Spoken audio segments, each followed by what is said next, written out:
Assalamualaikum warahmatullahi wabarakatuh. Di video ini saya akan menjelaskan tentang bab 9 prinsip dan praktik ekonomi Islam oleh Faizanisma Safayarda, nomor absen 6 dari kelas 11 SKS. Allah Subhanahu wa Ta'ala menciptakan manusia sebagai makhluk sosial. Tidak bisa dipungkiri bahwa kita sering memiliki sifat buruk. Contohnya tamak yang mendorong kita untuk selalu mementingkan diri sendiri, yang juga bisa mendorong kita untuk mengambil alih hak orang lain. Oleh karena itu, agama memberi peraturan yang sebaik-baiknya tentang bagaimana kita melakukan interaksi dengan manusia yang lainnya. Hukum yang mengatur hubungan antar sesama manusia ini disebut muamalah. Tujuan diadakannya aturan ini agar tatanan kehidupan masyarakat berjalan dengan baik dan saling menguntungkan. Allah Subhanahu wa Ta'ala berfirman, "Dan tolong menolonglah kamu dalam mengerjakan kebajikan dan takwa." Dalam prinsip dan praktik ekonomi Islam, ada 5 sebab yang perlu diperhatikan, yaitu pengertian muamalah, macam-macam muamalah, syirkah, perbankan, dan asuransi syariah. Yang pertama adalah pengertian muamalah. Dalam Kamus Bahasa Indonesia, muamalah berarti hal-hal yang termasuk urusan kemasyarakatan. Dalam fikih Islam, muamalah berarti tukar-menukar barang yang memberi manfaat dengan cara yang ditempuhnya. Dalam melakukan transaksi ekonomi, Islam melarang beberapa hal. 1. Tidak boleh mempergunakan cara-cara yang batil. 2. Tidak boleh melakukan kegiatan riba. 3. Tidak boleh dengan cara-cara aniaya. 4. Tidak boleh mempermainkan takaran timbangan kualitas dan kehalalan. 5. Tidak boleh dengan cara-cara berjudi. 6. Tidak boleh melakukan transaksi jual beli barang haram. Yang kedua adalah macam-macam muamalah, yaitu jual beli, ialah kesepakatan tukar-menukar benda untuk memiliki benda tersebut selamanya. 2 adalah utang piutang, menyerahkan harta dan benda kepada seseorang dengan catatan akan dikembalikan pada waktu kemudian. 3. Sewa menyewa, yaitu imbalan yang harus diterima oleh seseorang atas jasa yang diberikannya. Jual beli, syarat-syarat jual beli, syarat penjual dan pembelinya, syarat uang dan barangnya, dan ijab kabul. 2 adalah khiyar, adalah bebas memutuskan antara meneruskan jual beli atau membatalkannya. 3. Riba, adalah bunga uang atau nilai lebih atas penukaran barang. Syarat-syarat jual beli, penjual dan pembelinya haruslah balik, berakal sehat atas kehendak sendiri. Uang dan barangnya haruslah halal dan suci, bermanfaat. Keadaan barang dapat diserah terimakan. Keadaan barang diketahui oleh penjual dan pembeli, serta milik sendiri. Ijab kabul, seperti pernyataan penjual, "Saya jual barang ini dengan harga sekian." Pembeli menjawab, "Baiklah, saya beli." Dengan demikian, berarti jual beli itu berlangsung suka sama suka.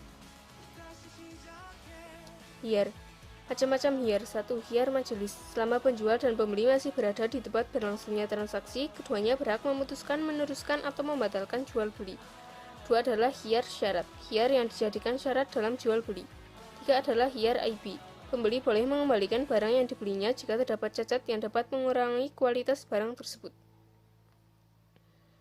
Riba, riba dibagi menjadi 4, yaitu riba fadli, riba kordi, dan riba yadi, serta riba nasiah. Riba fadli adalah pertukaran barang sejenis yang tidak sama timbangannya. Riba kordi adalah meminjam dengan syarat harus memberi kelebihan saat mengembalikannya. Ketiga adalah riba yadi, yaitu akad jual beli barang sejenis dan sama timbangannya, namun penjual dan pembeli berpisah sebelum melakukan serah terima. Keempat adalah riba nasiah, yaitu akad jual beli dengan penyerahan barang beberapa waktu kemudian. Macam-macam muamalah yang kedua adalah utang piutang. Rukun utang piutang, yang berpiutang dan yang berutang, ada harta atau barang, dan lafaz kesepakatan. Yang ketiga adalah sewa menyewa. Syarat dan rukun sewa menyewa, yang menyewakan dan yang menyewa haruslah telah balik dan berakal sehat. Sewa menyewa dilangsungkan atas kemauan masing-masing. Barang tersebut menjadi hak sepenuhnya orang yang menyewakan. Ditentukan barangnya serta keadaan dan sifatnya. Manfaat yang akan diambil dari barang tersebut harus diketahui secara jelas. Berapa lama memanfaatkan barang tersebut harus disebutkan dengan jelas. Harga sewa dan cara pembayarannya juga harus ditentukan dengan jelas. Kesepakatan sewa menyewa, jenis pekerjaan dan jam kerjanya, berapa lama masa kerja, berapa gaji dan bagaimana sistem pembayarannya, tunjangan-tunjangan seperti transport, kesehatan, dan lain-lain kalau ada. Yang ketiga adalah syirkah. Pengertian syirkah, menurut istilah syirkah adalah suatu akad yang dilakukan oleh dua pihak atau lebih yang bersepakat untuk melakukan suatu usaha dengan tujuan memperoleh keuntungan. Rukun dan syarat syirkah. 1. Dua belah pihak yang berakad Syarat orang yang melakukan akad adalah harus memiliki kecakapan melakukan pengelolaan harta. Kedua adalah objek akad yang disebut juga ma'qud alaihi, mencakup pekerjaan atau modal. Syarat pekerjaan atau benda yang dikelola dalam syirkah harus halal dan diperbolehkan dalam agama. Ketiga adalah akad atau yang disebut juga dengan istilah sigat. Adapun syarat syah akad harus berupa tasarruf, yaitu adanya aktivitas pengelolaan. Macam-macam syirkah. 1. Syirkah inan adalah syirkah antara dua pihak atau lebih yang masing-masing memberi kontribusi kerja dan modal. 2. Syirkah abdan, syirkah antara dua pihak atau lebih yang masing-masing hanya memberikan kontribusi kerja tanpa kontribusi modal. Ketiga, syirkah wujuh, syirkah antara dua pihak yang sama-sama memberikan kontribusi kerja dengan pihak ketiga yang memberikan kontribusi modal. 4. Syirkah mufawadah, yaitu syirkah antara dua pihak atau lebih yang menggabungkan semua jenis syirkah di atas. Kelima adalah mudharabah, adalah akad kerjasama usaha antara dua pihak, di mana pihak pertama menyediakan semua modal, pihak lainnya menjadi pengelola atau pengusaha. Dibagi menjadi dua, itu mudharabah mutlakah dan mudharabah muqayyadah. Keenam adalah musaqah, muzara'ah, dan muqabarah. Musaqah adalah kerjasama antara pemilik kebun dan petani, di mana sang pemilik kebun menyerahkan kepada petani agar dipelihara dan hasil panennya dibagi dua menurut persentase yang ditentukan.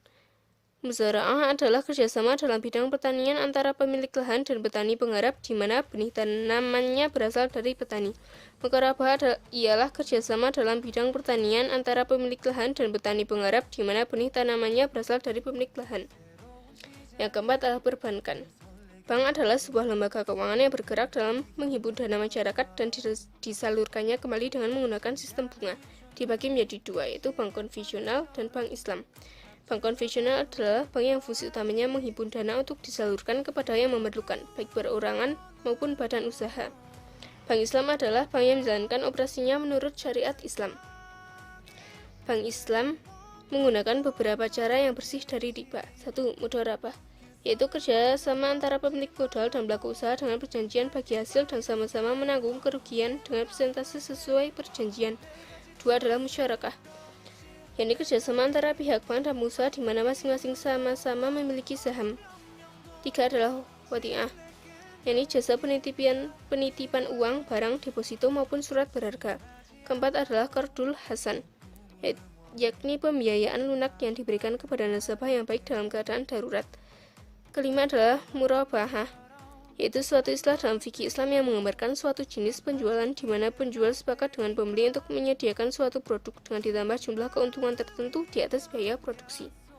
5 adalah asuransi syariah, yang dibagi lagi menjadi dua, itu prinsip-prinsipnya dan perbedaan asuransi syariah dengan asuransi konvensional. Prinsip-prinsip asuransi syariah. Asurantie dalam bahasa Belanda yang artinya pertanggungan. Dalam bahasa Arab dikenal dengan at-tamin yang berarti pertanggungan, perlindungan, keamanan, ketenangan atau bebas dari perasaan takut. Si penanggung disebut mu'amin dan tertanggung disebut musta'min. Dalam ajaran Islam, musibah bukanlah permasalahan individual, melainkan masalah kelompok, walaupun musibah ini hanya menimpa individu tertentu. Apalagi jika musibah itu mengenai masyarakat luas seperti gempa bumi atau banjir. Berdasarkan ajaran inilah tujuan asuransi sangat sesuai dengan semangat ajaran tersebut. Perbedaan asuransi syariah dan asuransi konvensional. Sistem asuransi konvensional menggunakan prinsip transfer risiko. Seseorang membayar sejumlah premi untuk mengalihkan risiko yang tidak mampu dia pikul kepada perusahaan asuransi. Dengan kata lain, telah terjadi jual beli atas risiko kerugian yang belum pasti terjadi. Akad dalam Islam mensyaratkan adanya sesuatu yang bersifat pasti, apakah itu berbentuk barang ataupun jasa. Perbedaan yang lain, pada asuransi konvensional dikenal dana hangus, di mana peserta tidak dapat melanjutkan pembayaran premi ketika ingin mengundurkan diri sebelum masa jatuh tempo. Dalam konsep asuransi syariah, mekanismenya tidak mengenal dana hangus. Peserta yang baru masuk sekalipun lantas karena satu dan lain hal ingin mengundurkan diri, dana atau premi yang sebelumnya sudah dibayarkan dapat diambil kembali, kecuali sebagian kecil saja yang sudah diniatkan untuk dana terbaru yang tidak dapat diambil. Ada manfaat yang bisa diambil kaum muslimin dengan terlibat dalam asuransi syariah. Di antaranya bisa menjadi alternatif perlindungan yang sesuai dengan hukum Islam. Sekian dari saya, terima kasih. Wassalamualaikum warahmatullahi wabarakatuh.